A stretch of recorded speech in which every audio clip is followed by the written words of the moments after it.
It took only 10 minutes for a bright, ordinary Saturday at the Northwood Galleria in Dallas to transform from a scene of laughter and anticipation into one of chaos and fear. The sun was shining, families were arriving, and the air was filled with the promise of a carefree weekend. No one could have predicted how quickly everything would change. The joyful sounds of shoppers, children's laughter, friends chatting, the hum of busy stores were suddenly shattered by the sharp, terrifying crack of gunfire. In an instant, the mall's familiar soundtrack was replaced by screams, confusion, and then a chilling, unnatural silence that seemed to echo through every corridor. In those moments, a place that had always felt safe and welcoming was transformed into a scene of heartbreak and disbelief. People huddled together, some comforting strangers, others frozen in shock, as the reality of what was happening began to sink in. The Northwood Galleria was more than just a shopping destination. It was a gathering place, a weekend ritual for families and friends. It was where birthdays were celebrated, first dates were nervously planned, and neighbors became friends over coffee and conversation. For so many, the mall was a sanctuary from the outside world, a place where worries could be set aside, if only for a few hours.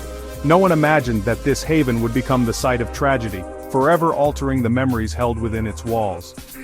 On that busy Saturday, the air was thick with the scent of popcorn and pretzels, the simple pleasures that marked a day of leisure.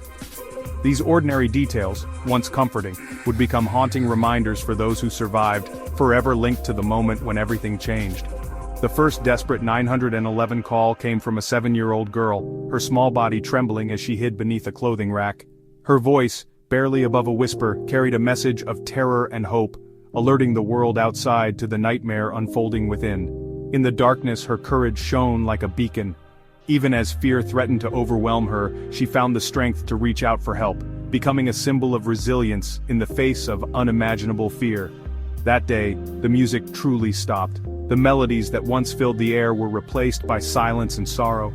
But in the quiet aftermath, the stories of bravery, loss, and community would begin to emerge, forever changing the way the Northwood Galleria would be remembered. The Dallas sun was high, casting a golden glow over the city as the weekend began. The air was warm, filled with the promise of a day that felt just like any other Saturday. People woke up with plans, some big, some small, but all ordinary in their own way. The mall was alive with energy, a hub of activity where families, friends, and strangers crossed paths. Laughter echoed from the food court, and the scent of cinnamon and coffee drifted through the air. Maria Sanchez, a mother of two, browsed the aisles for school shoes, her children tugging at her sleeves, eager for her attention. She promised them a warm pretzel if they behaved, her mind already picturing their smiles as they shared the treat together. Nearby, David and Sarah wandered hand in hand, their laughter bubbling up as they recounted scenes from a movie they'd just seen. It was their first date, and every moment felt new and exciting, the world around them fading into the background. Hundreds of people moved through the Galleria, each carrying their own hopes, worries, and dreams. Some were searching for the perfect gift, others simply passing time, but all were united by the simple act of being there, sharing the same space on this ordinary day. Frank Miller, the mall's security guard, walked his usual route, exchanging friendly nods with store owners and checking in with employees. He glanced at his watch, already thinking about what he'd do after his shift ended. Maybe catch the game, maybe just relax at home. All around, people went about their routines, shopping, chatting, laughing, and living. It was a day that felt safe, predictable, and utterly normal. Strangers brushed past each other, their lives intersecting for just a moment, never guessing that soon, they would be bound together by something unimaginable. The storm that was gathering was invisible, its presence unfelt by those lost in the comfort of routine. What makes this day so chilling is its ordinariness.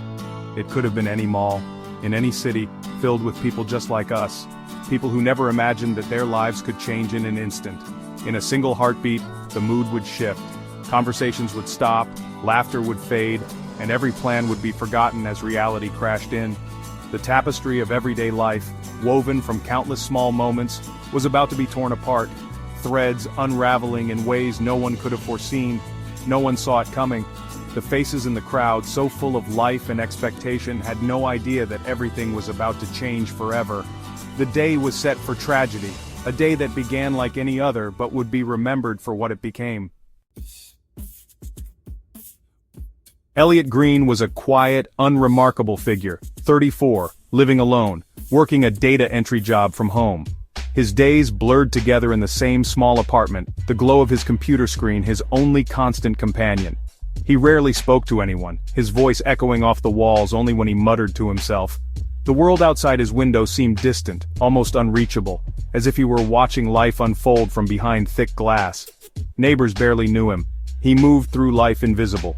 He passed by familiar faces every day, but no one ever stopped to ask his name or how he was doing. To them, he was just another shadow slipping through the cracks of the city, a presence so faint it barely registered. His isolation and resentment grew over years, fueled by a troubled childhood and failed connections. Elliot's memories were filled with disappointment, parents who never understood him, friendships that faded, relationships that never took root. Each rejection added another layer to the wall he built around himself, until loneliness became his only companion.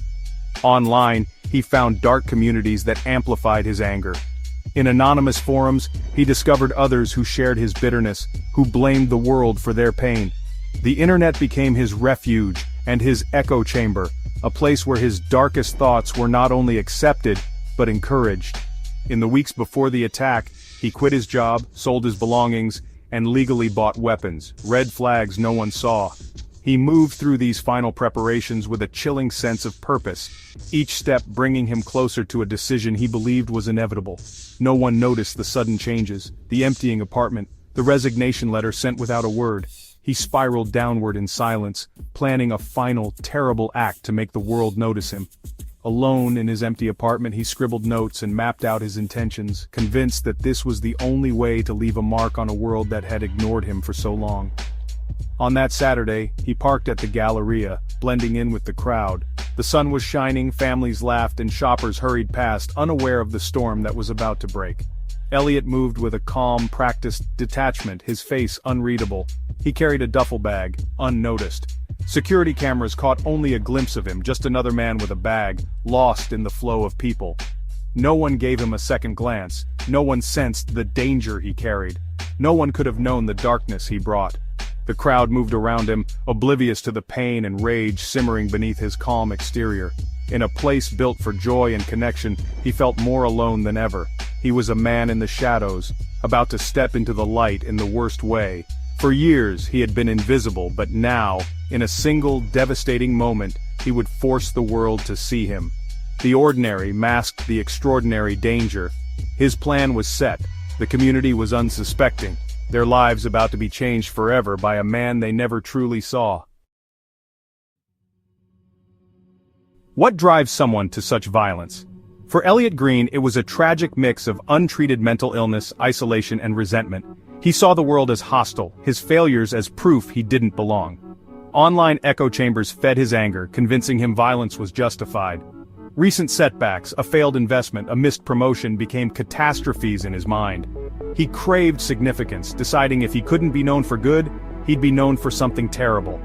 The mall, full of families and laughter, symbolized everything he felt excluded from. In his warped logic, attacking it was his way of striking back at society. His loneliness became rage. The warning signs were invisible to those around him. The stage was set for tragedy. The first shots rang out near the food court, confusion giving way to panic. Shoppers ran, dropping bags, desperate for safety. Elliot Greene moved calmly, firing at random, his face emotionless. Survivors later recalled his chilling detachment. He was executing a plan, not acting in rage. People hid wherever they could, stockrooms, bathrooms, under tables. Store employees pulled shoppers to safety, locking gates behind them. The mall became a maze of hiding places, fear stretching every second. The attack lasted just 10 minutes, but for those inside, it felt endless. Sirens grew louder, signaling both hope and new fear. Law enforcement rushed in, not knowing what they'd find. The nightmare unfolded in real time. No one knew how it would end. The community held its breath. The attack began at 1:15 p.m. Greene entered the food court, pulled out a rifle, and opened fire. Chaos erupted. People dove for cover, the sound of gunshots echoing everywhere. Greene moved along the balcony, firing deliberately, the mall a deadly trap. 911 calls flooded in within a minute, terrified voices whispering from hiding places. Police arrived in under 4 minutes, met by chaos outside as survivors fled. The terror ended when Greene, cornered by police, turned the weapon on himself. In 10 minutes, 7 were killed, 15 injured. The violence was over, but the scars would last. The community was left in shock. The aftermath was just beginning. 10 minutes changed everything. Amid chaos, acts of bravery shone through. Store manager Sarah Jenkins pulled people into her boutique, locking the doors and keeping them safe. First responders rushed in, risking their lives to stop the threat and treat the wounded. Paramedics set up triage in the parking lot, working under immense pressure. Ordinary people became heroes. A teen helped an elderly woman hide. A mother comforted a lost child. Security guard Frank Miller guided people to safety, relaying vital information to police. These acts of courage were a glimmer of hope in the darkness. In the face of terror, humanity endured. The community found strength in each other. In the days after, Dallas was silent. The Galleria cordoned off as a crime scene. The victims' names and faces filled the news. Teachers, parents, friends, not just statistics. A memorial grew in the parking lot. Flowers and notes left by strangers united in grief. Vigils brought the community together, a show of unity and resilience. Survivors and families faced a long road to recovery, supported by counseling and fundraising efforts. The tragedy sparked urgent conversations about safety and prevention. The mall and schools reviewed security protocols. The city mourned, but also resolved to heal and protect its people. Out of sorrow, determination grew. Healing would take years, not weeks. The Galleria reopened, but memories lingered. Some survivors never returned. The mall became a symbol of both pain and resilience. Families of victims found strength in each other, forming support groups and foundations. They turned grief into advocacy for mental health and safety. The tragedy taught the city the dangers of isolation and the importance of connection. New community programs fostered support and awareness. The story is a somber reminder of life's fragility and the need for compassion. We must look out for one another, building communities where no one feels alone. By honoring victims and heroes, we can create safer, kinder spaces. Let this story inspire vigilance, empathy, and hope.